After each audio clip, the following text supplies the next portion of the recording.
Olá, boa para nós. Sou Adilson Camarão, sou um dos integrantes fundadores da companhia Funka Malbi e a gente está falando do projeto Identidade Feminina, Brasil, Guiné, Ancestralidade e Decolonialidade. Salve, gente, tudo bem? Meu nome é Victoria Fonseca, faço parte do elenco da CIA Funka Malbi.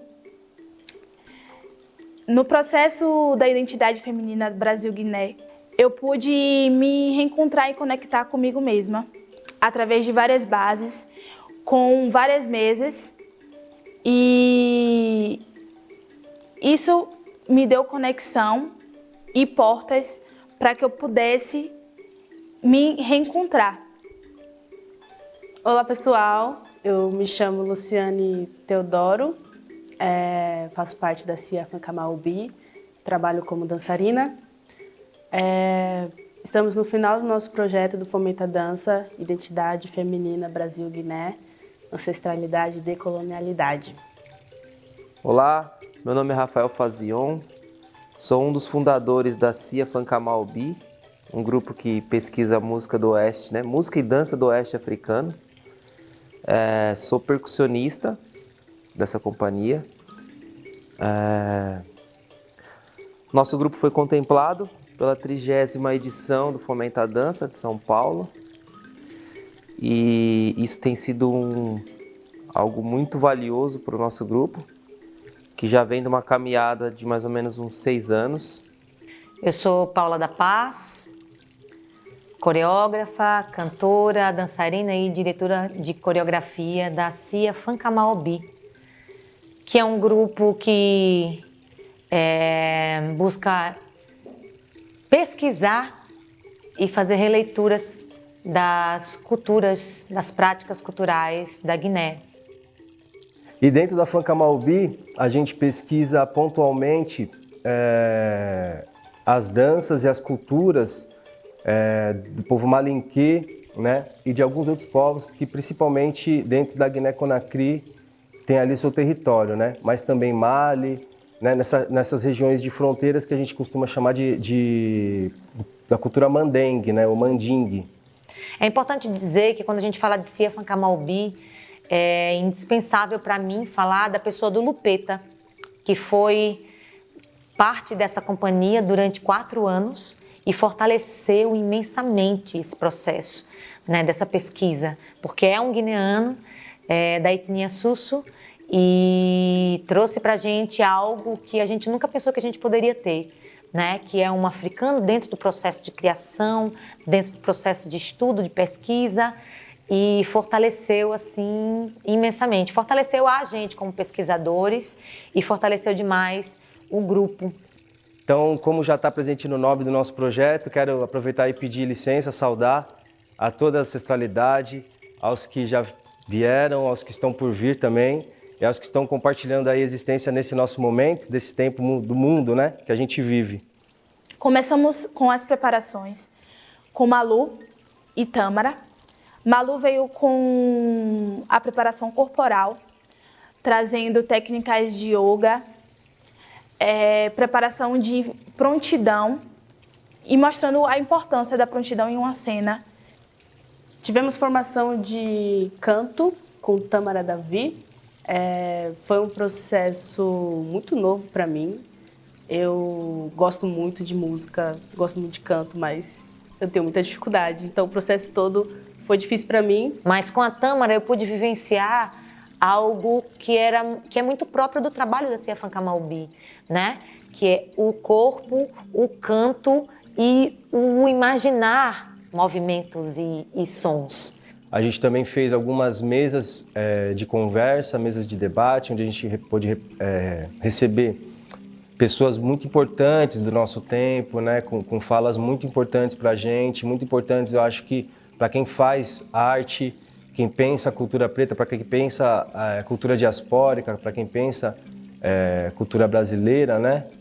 Eu gostaria também de falar da mesa de Vovó Cici, que foi uma das pessoas que eu já admirava desde Salvador. E ela fez com que eu me reconectasse comigo mesma e o meu ancestral, porque muitas das vezes a gente é privado disso tudo. a gente não tem a informação necessária, a gente não tem a oportunidade de saber mais. E eu lembro dela dizendo que ninguém é filho de ninguém, todo mundo é filho de algum orixá, todo mundo é filho de orixá. Eu entendi que estar conectado com os meus ancestrais é ser quem eu sou hoje. E quando eu a vi, eu tive a oportunidade de ver presencialmente, nossa, eu fiquei tão nostálgica, porque foi como se eu me reconectasse mesmo, sabe? Eu entendesse que tudo que ela falou naquela mesa foi o necessário e importante para mim. A gente teve uma mesa com a nossa Djeli, né, que a gente chama de griot, né, um termo mais afrancesado, que é a vovó Cici, que trouxe uma mesa toda sobre a força das iabás, né, as passagens, os itãs, as passagens dessas iabás aqui no Ilê. E essa foi uma mesa que a gente praticamente só ouviu, porque a vovó Cici é um universo de conhecimento, assim. Eu tive o prazer de conhecê-la pessoalmente e olhar nos olhos dela é algo que a gente não tem dimensão do tamanho que tem, porque é uma profundidade de quantidade de movimento histórico, né? E para além dela ser muito didática, né? Para minha geração, que sou sei lá quantas gerações depois da dela, é gigante, né? A gente teve um bate-papo muito rico com o Leonardo Suave, que vive hoje na Guiné, que vive há mais ou menos 2 anos e meio, 3 na Guiné, e que traz para a gente esse olhar de um brasileiro que está lá com suas percepções atravessadas por ser um homem não guineano, né?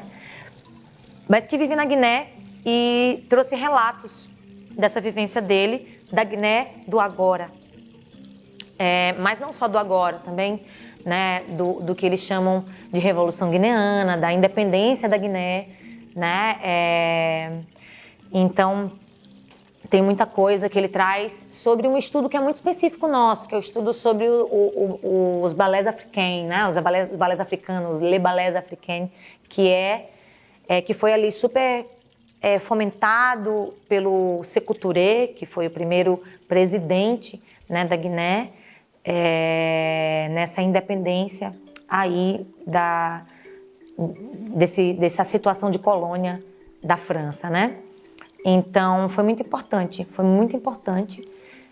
esse processo de formação, contribuiu demais para a gente como pessoa, como artista, como pesquisador, e para o grupo é imenso o quanto contribuiu para o grupo.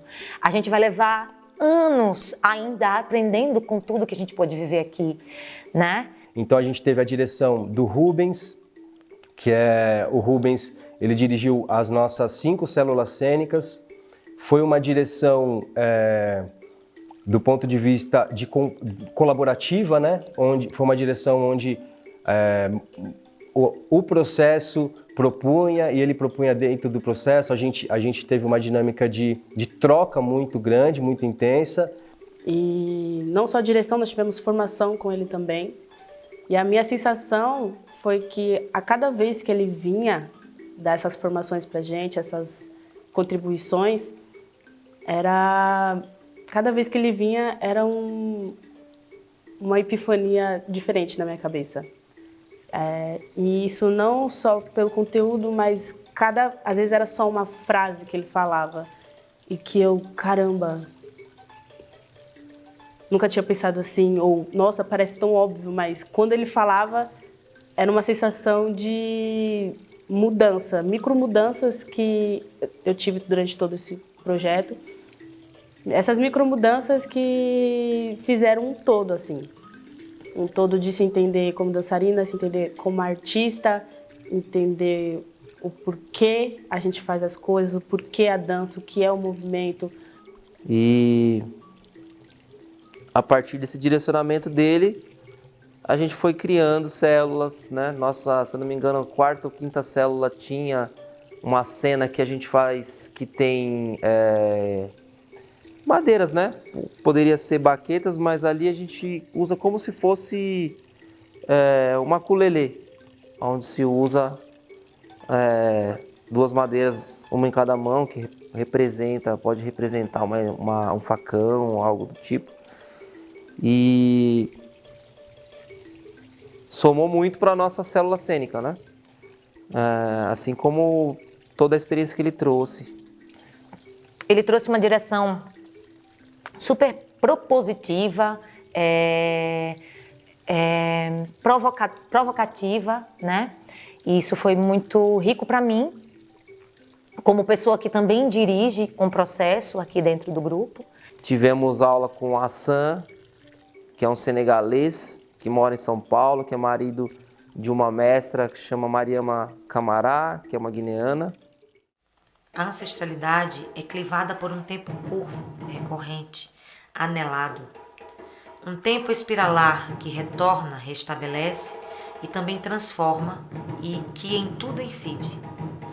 Um tempo ontologicamente experimentado, como movimentos contíguos e simultâneos de retroação, prospecção e reversibilidades, dilatação, expansão e contenção, contração e descontração, sincronia de instâncias compostas de presente, passado e futuro.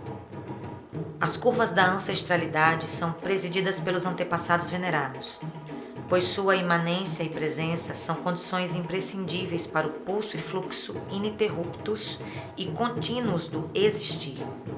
O ancestre, experiência acumulada do vivido, assegura a transposição das silas cruzadas, das travessias transversas, mantendo a possibilidade de permanência dos seres e suas existências diferenciadas.